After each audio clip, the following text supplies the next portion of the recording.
La phrase qui revient souvent le plus, c'est il faut reconnaître si parmi les classements des 1000 meilleures universités, on ne retrouve pas les universités africaines, c'est justement parce que les universités n'ont pas le niveau.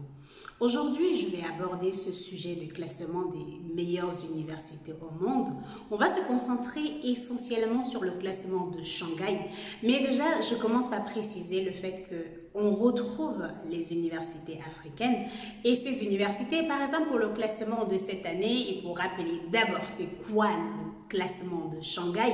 On va voir les pays africains qui se retrouvent dans le classement et on va voir par contre qu'il n'y a pas d'université francophone ou presque pas.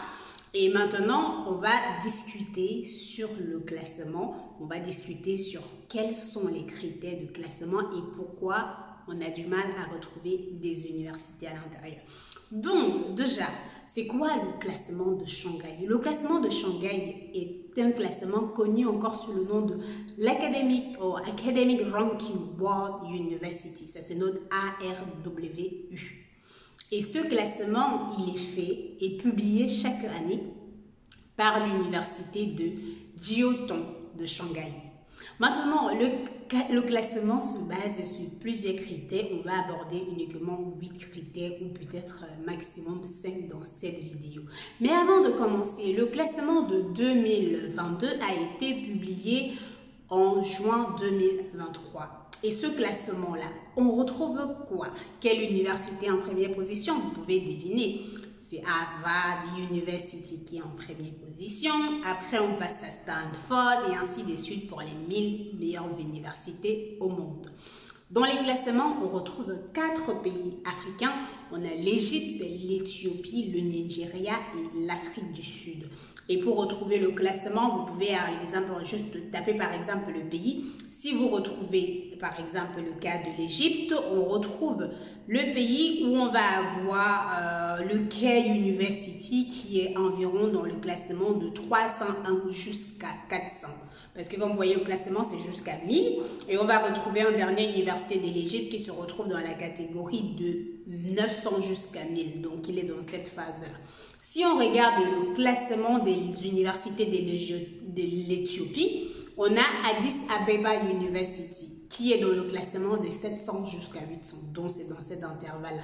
Mais maintenant, si vous regardez le classement du Nigeria, le classement de Nigeria, qui est en seule université, c'est dans 800 à 900. Donc, c'est University of Ibadan. Donc, ça, c'est le Nigeria. Maintenant, pour le dernier, qui est l'Afrique du Sud, on retrouve, je pense que là, autour de 10 universités de l'Afrique du Sud. Et l'université qui est en première position, vous devinez bien, c'est le Cape Town University. Maintenant, regardons le classement. Est-ce que c'est logique et pourquoi est-ce qu'on ne peut pas retrouver pas mal des pays de chez nous ou des pays de l'Afrique francophone dans ce classement? Le classement se base sur quoi? Le critère, par exemple, le nombre d'anciens élèves et professeurs ayant remporté le prix Nobel et les médailles Fields. Donc, le prix Nobel, c'est ce qu'on retrouve dans toutes les autres filières. Et le médaille Fields, c'est ce qui est en maths l'équivalent du prix Nobel dans les autres. Et alors, donc, commençons par là. On a combien d'universités dans la partie francophone qui ont des médailles Fields ou des prix Nobel? Donc, ça, c'est le premier point déjà qu'il faut voir. Maintenant, on va continuer par la suite et voir que tout est lié parce que prix Nobel, c'est aussi lié à la recherche. Le lien avec la recherche, c'est lié parfois que ça soit avec les citations, la présence de l'université. Mais bon, on continue. Ça, c'est le premier classement. Donc, déjà que vous voyez que si on se limite à ce classement des prix Nobel, bon, vous pouvez voir qu'on va exclure énormément d'universités.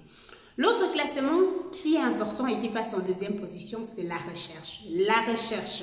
Alors, ce classement, c'est celui que je pense qui est vraiment essentiel et de comprendre.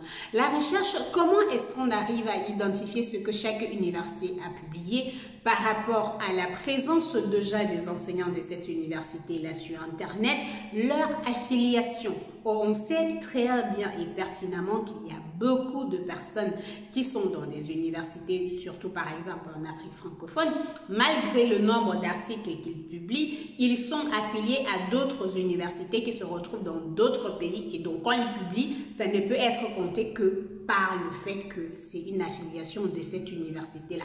Deuxièmement, beaucoup d'universités n'ont même pas d'espace pour les enseignants. Alors, si l'université n'a même pas l'espace pour l'enseignant, comment on arrive à catégoriser le fait que c'est l'enseignant de cette université-là? Pensez-vous que le classement va être fait, on ne va pas aller sur Google Scholar, prendre chaque enseignant et essayer de faire le classement? Non.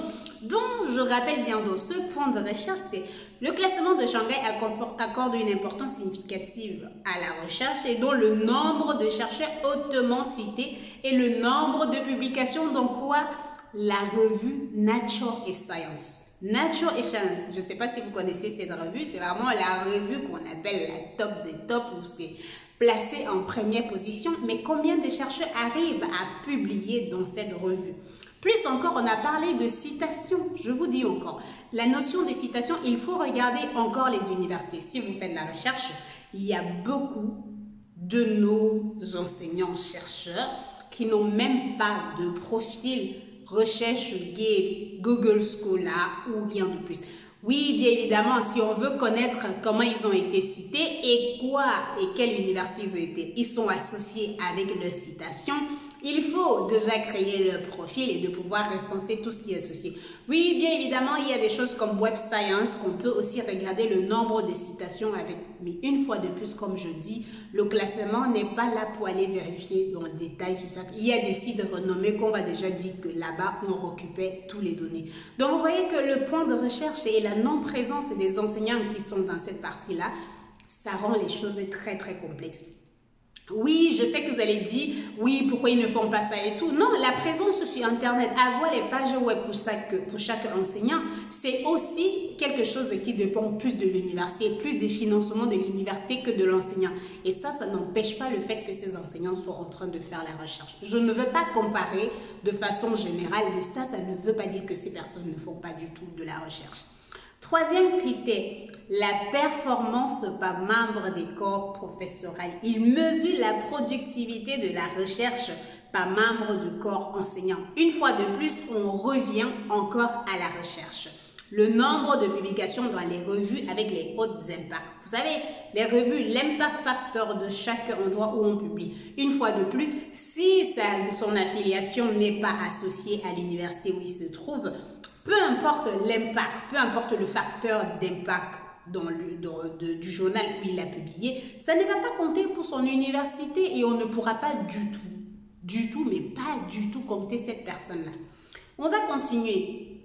Dans le cinquième critère, la collaboration internationale. Oui, la collaboration internationale. Le classement prend en compte le nombre de chercheurs internationaux employés dans l'université. Alors revenons un peu. Donc, vous voyez, je vais prendre les universités. Alors, quand je dis, bon, peut-être qu'on va dire international, on va dire, ok, en Afrique, si je quitte l'université de Douala et je vais, par exemple, à une université en Éthiopie ou en Ouganda ou au Kenya, ça va compter comme international? Oui, mais revenons un peu à ce qu'on connaît déjà sur la fuite des cerveaux et tout ce qui concerne le fait que tout le monde va travailler dans les autres pays. Combien d'universités emploient les chercheurs étrangers? Emploie les gens qui viennent. Voilà, je parle même de collaboration, donc le nombre de collaborations des recherches internationales. J'ai parlé d'abord des employés qui viennent de l'étranger, les employés qui viennent des autres pays. Combien d'universités chez nous ont les employés qui viennent des autres endroits? Je parle de l'Afrique francophone surtout parce que si vous partez en Afrique du Sud ou pas mal d'autres pays, vous allez voir qu'en Afrique du Sud, il y a beaucoup de chercheurs qui viennent de pas mal de pays de l'Afrique francophone.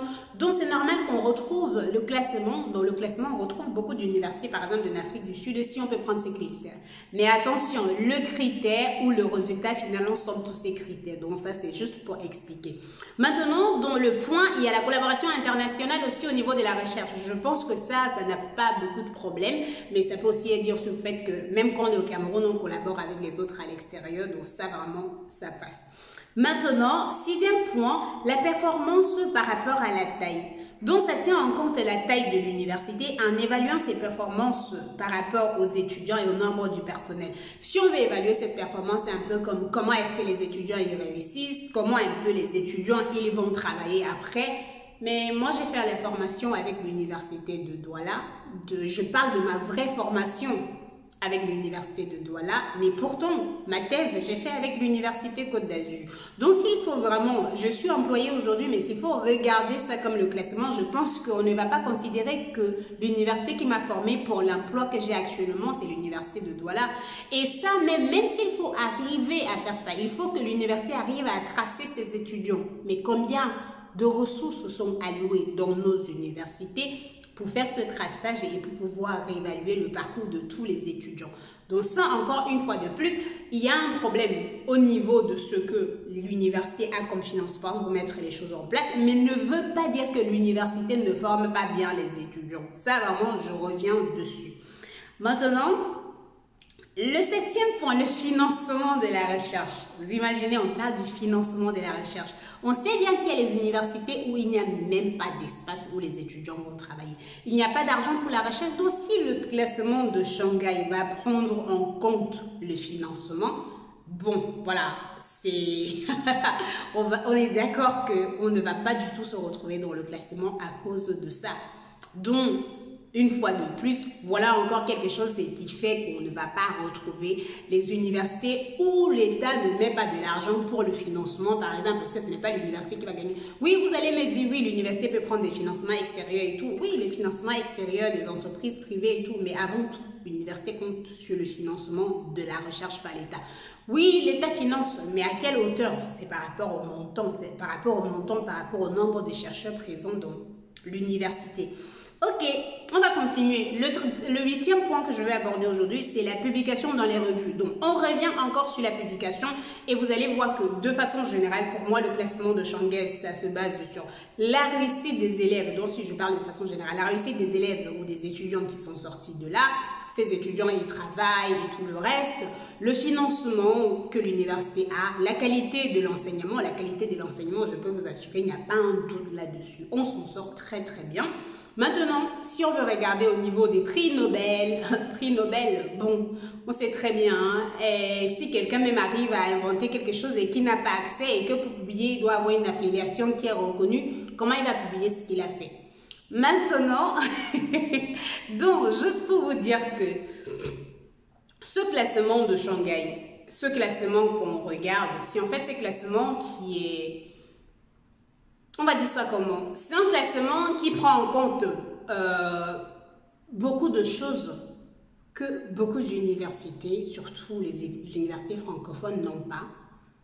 Ils n'ont pas parce que si on veut regarder juste la base essentielle qui est la formation même de l'université, ils font bien leur formation.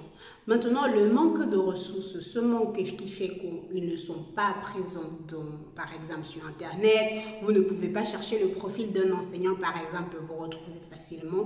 Tout ça mélangé fait que c'est compliqué et quasi parfois même impossible de retrouver beaucoup de ces universités dans les sites ou dans ces classements. Moi, j'ai pris le classement de Shanghai, il y a beaucoup d'autres classements, mais ça ne veut pas dire qu'on n'a jamais retrouvé l'université francophone et tout le reste.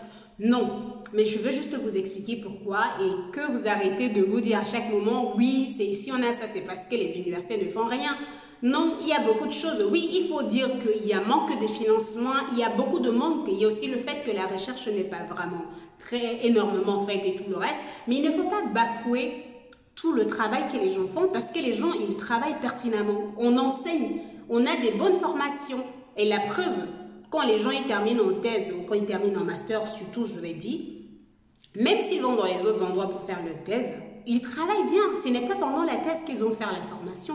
La formation a été faite dans leur pays. Donc, au niveau de la formation de l'école, c'est très bien fait. Et maintenant, ce qui va se passer, c'est que quand ils sont employés avec le trajet qui était associé à leur thèse. Et quand le classement va prendre en compte, il va prendre en compte l'université où on a été employé ou l'université où on a fait sa thèse. Donc, les amis, quand vous êtes en train de faire le débat pour dire que les universités ne sont pas bien, les universités ne sont pas ici, je vous invite un peu à vous poser les bonnes questions sur ces classements et sur le fait que oui, il faut reconnaître qu'il y a des manques mais il ne faut pas bafouer le travail que les universités font parce que les gens travaillent pertinemment pour atteindre le niveau ou pour évoluer ou pour faire avancer les choses. Donc voilà, c'était tout pour aujourd'hui. Si vous avez des questions, si vous avez votre avis par rapport au sujet, n'hésitez pas à me dire en commentaire et n'hésitez pas à le partager et de vous abonner à la chaîne YouTube. À très bientôt.